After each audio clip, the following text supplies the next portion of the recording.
ప్రశ్న 49. ఈద్ రోజు నియమాలు ఏంటి మరియు ఈద్ నమాజ్ ఎలా చేయాలి? ఈద్ రోజు నియమాలు. ఈద్ నమాజ్ చేయడం సున్నత్ మొక్కదా? ఈదుల్ ఫిత్ర్ నాడు ఈద్గాకు వెళ్లే ముందు ఫిత్రాదానం సదకా ఇవ్వాలి. ఈద్ రోజు తలంటూ స్నానం చేసి మంచి దుస్తులు ధరించాలి. ఈదుల్ ఫిత్ర్ నాడు ఈద్గాహ్కు వెళ్లే ముందు బేసి సంఖ్యలో ఖర్జూరాలు తినాలి. పండుగ నమాజ్ను విశాలమైన ప్రదేశంలో ఈద్గాహ్లో చేయడం మంచిది. ఈద్గాహ్కు వెళ్తూ గట్టిగా తక్బీర్లు చదవాలి.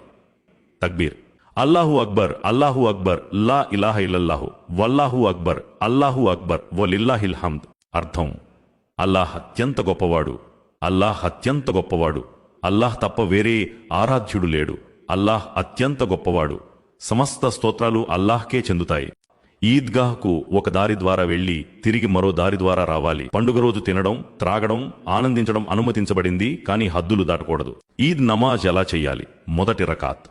నమాజ్ ప్రారంభంలో తక్బీరత్ అలీహ్రామ్, అల్లాహు అక్బర్ చెప్పాలి. తర్వాత ఇంకా 6 లేదా 7 తక్బీర్లు చెప్పాలి. ఇది ఐషా రదియల్లాహు అన్హా హదీస్ ఆధారంగా ఈద్ అల్ ఫిత్ర్ మరియు ఈద్ అల్ అధా నమాజ్లో మొదటి రకాత్లో 7 తక్బీర్లు, రెండో రకాత్లో 5 తక్బీర్లు ఉంటాయి, రుకు తక్బీర్ తప్ప. తర్వాత సూరాహ్ అల్ ఫాతిహా చదవాలి. అదే రకాత్లో సూరాహ్ కాఫ్ చదవాలి. రెండో రకాత్. నిలబడేటప్పుడు అల్లాహు అక్బర్ చెప్పాలి. పూర్తిగా నిలబడ్డ తర్వాత 5 తక్బీర్లు చెప్పాలి. తర్వాత సూరహ్ అల్ ఫాతిహా చదవాలి. తర్వాత సూరహ్ అల్ కమర్ చదవాలి. ఈద్ నమాజ్లో ఏమి చదవాలి? ప్రవక్త ముహమ్మద్ సల్లల్లాహు అలైహి వసల్లం ఈద్ నమాజ్లో సాధారణంగా సూరహ్ కాఫ్ మరియు సూరహ్ అల్ కమర్ చదివేవారు. లేదా మొదటి రకాత్లో సూరహ్ అల్ అలా, రెండో రకాత్లో సూరహ్ అల్ ఘాషియా చదవవచ్చు. ఎందుకంటే నబీ సల్లల్లాహు అలైహి వసల్లం ఈ సూరహ్లను కూడా చదివినట్లు హదీస్లో ఉంది. ఈద్ ఖుత్బహ్ను శ్రద్ధగా వినాలి.